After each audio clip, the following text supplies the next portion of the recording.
5 cara kelola keuangan di era pandemi COVID-19. Sahabat, tahun lalu, tahun 2020 adalah Ramadan perdana di era pandemi COVID-19.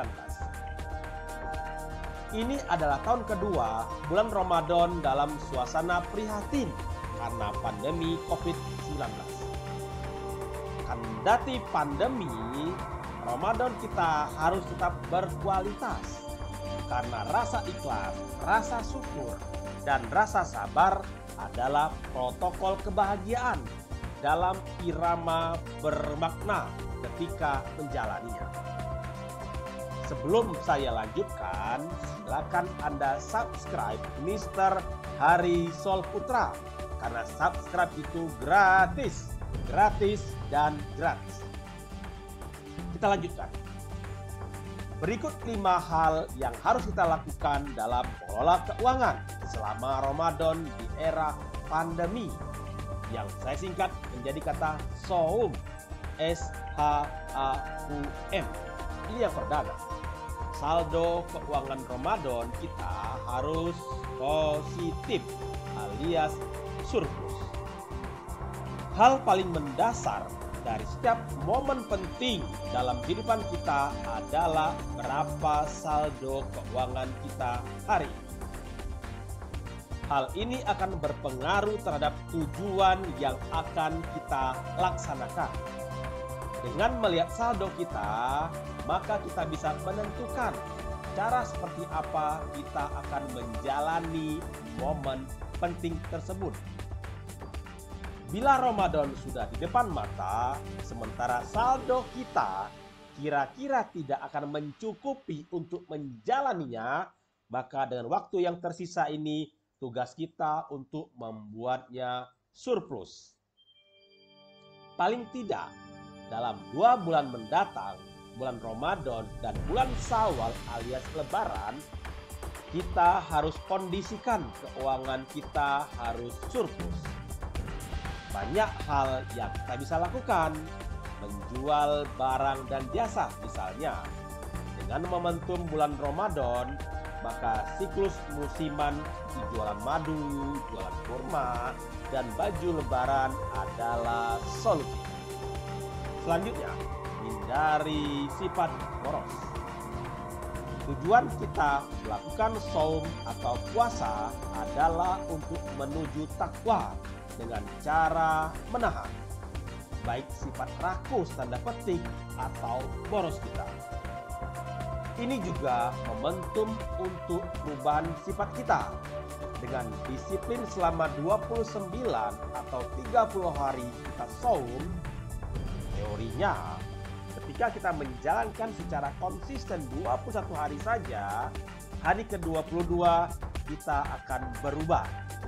Maka perubahan akan sifat boros tersebut akan terlaksana, insya Allah.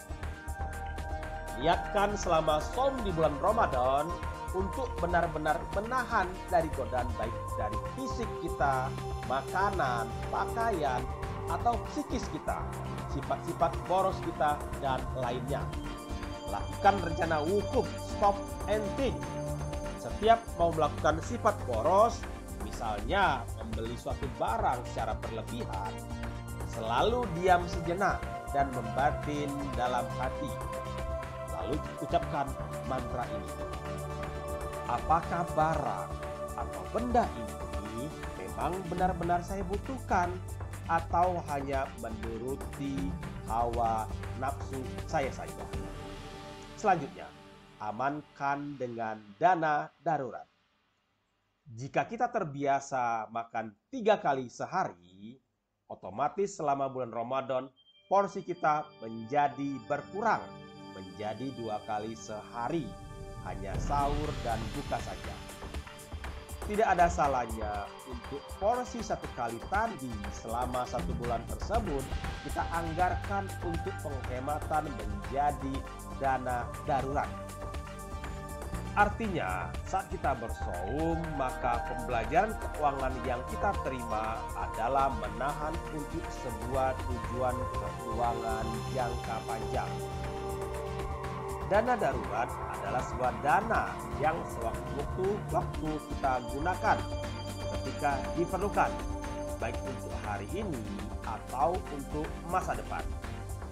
Idealnya, dana darurat tersebut benar-benar diperuntukkan dalam keadaan darurat.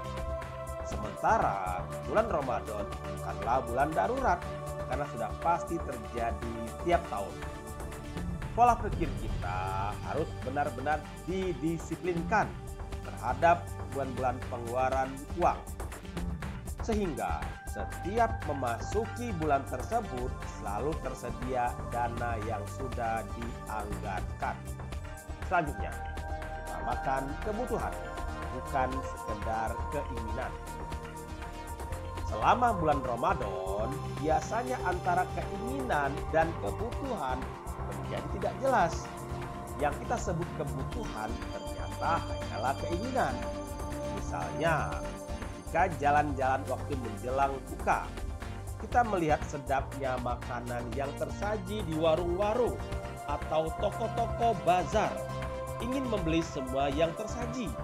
Begitu beduk maghrib bertalu-talu berbunyi, kita lupa bahwasanya kebutuhan kita cukup segelas air teh dan kurma. Padahal waktu menjelang buka tadi, ingin rasanya makan dan minum semua apa yang tersedia di toko-toko makanan atau minuman tadi. Manajemen kebutuhan dan keinginan ini benar-benar kita kelola sesuai porsinya.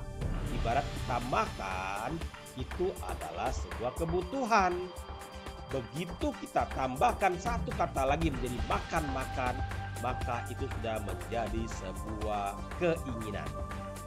Ini yang terakhir, M. Menikmati Ramadan sebagai ibadah menuju takwa. Selain investasi dari leher ke bawah, saat Ramadan mulai kita lakukan investasi dari leher atas. Investasi intelektual terkait keterampilan baru, wawasan, agama, dengan ikut kajian-kajian keagamaan, baik offline ataupun virtual, menjadi hal mutlak agar ada peningkatan dan kebermaknaan hidup tiap Ramadan. Boleh jadi kegiatan yang kita ikuti hanya 4 kegiatan dalam 1 bulan, artinya 1 kali per pekan. Tetapi dampaknya bisa dirasakan selama 11 bulan ke depan. Jadikan setiap momentum Ramadan sebagai sebuah pembelajaran keuangan dan pembelajaran kehidupan dari sebuah universitas kehidupan. Sahabat, selamat menjalankan ibadah Shaum Ramadan di era pandemi. Saya, Hari Solputra, Managing Director Wellflow 19 Teknologi, founder Doi Daya Optimasi Institute, motivator keuangan Indonesia. Terima kasih sahabat sudah menyaksikan video dan audio ini. Jika Anda setuju dengan pesan ini, silakan Anda subscribe Mr. Hari Solputra. Anda like, Anda komen, dan Anda share seluas-luasnya kepada seluruh jaringan dan kerabat Anda. Terima kasih.